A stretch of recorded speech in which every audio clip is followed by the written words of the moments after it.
முக்கிய செய்தி. சென்னை சோழிங்கநல்லூரில் பாமக செயல் தலைவர் அன்புமணி ராமதாஸ் நிர்வாகிகளுடன் ஆலோசனை மேற்கொண்டு வருகிறார்.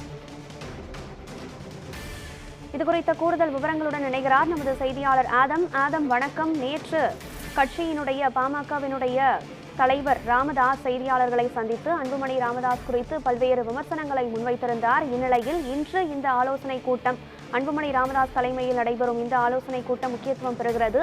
இதில் கட்சியினுடைய பிற முக்கிய நிர்வாகிகள் யார் யாரெல்லாம் பங்கெடுத்திருக்கின்றனர்? முழு விவரம் என்ன? வணக்கம். பாமக கட்சியின் தலைவர் அன்புமணி ராமதாஸ் தலைமையிலான மாவட்ட நிர்வாகிகளுடன் ஆலோசனை கூட்டம் சோழிங்கநல்லூரில் தனியார் திருமண மண்டபத்தில் தற்போது துவங்கியுள்ளது. இதற்காக 22 மாவட்ட செயலாளர்கள் பங்கேற்றுள்ளனர். 2 கட்டமாக நடைபெறவுள்ள இந்த ஆலோசனை கூட்டத்தில் முதல் கட்டமாக சென்னை, செங்கல்பட்டு, காஞ்சிபுரம், திருவள்ளூர், ராணிப்பேட்டை, வேலூர் ஆகிய 6 மாவட்டங்களைச் சேர்ந்த மாவட்ட நிர்வாகிகள் மற்றும் பொறுப்பாளர்கள் பங்கேற்றுள்ளனர்.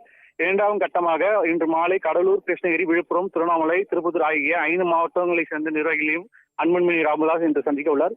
குறிப்பாக 2026 சட்டமன்ற தேர்தலில் நிர்வாகிகள் எவ்வாறு பணியாற்ற வேண்டும், மேலும் மாவட்ட வாரியாக சுற்றுப்பயணம் மேற்கொள்வது குறித்தும் இந்த ஆலோசனை கூட்டத்தில் பேசப்பட்டு வருகிறது. மேலும் புதுப்பிக்கப்பட்ட புதிய அடையாள அட்டை வழங்குவதாகவும் தகவல் வெளியாகிறது. பாமக நிறுவனர் ராமதாஸ் நேற்று செய்தியாளர் சந்திப்பின் போது பல்வேறு கருத்துக்களை அன்புமணி எதிராக பேசியிருந்தார். இது பாமக கட்சியின் நிர்வாகிகளிடையே ஒரு சலசலப்பையும் அதிர்வையும் ஏற்படுத்தியுள்ளது. இந்த பிரச்சனை சார்ந்தும் இந்த கூட்டத்தில் அன்புமணி பேசப்படுவதாக ஒரு வாய்ப்புள்ளது. யார் பக்கம் நிர்வாகிகள் உள்ளார்கள் என்பது நிரூபிக்கவே இந்த கூட்டம் நடைபெறுவதாக கூறப்படுகின்றது. மேலும் மற்றொரு புறம் விழுப்புரத்தில் ராமதாஸ் முக்கிய நிர்வாகிகளுடன் ஆலோசனை மேற்கொண்டு வருவதாக ஒரு தகவல் உள்ளது. தந்தை மகன் இருவரிடையே மோதலால் பாமகவில் சிறிது பரபரப்பு ஏற்பட்டுள்ளது. கனகதரா, விவரங்களை வழங்கியமைக்கு நன்றி ஆதம்.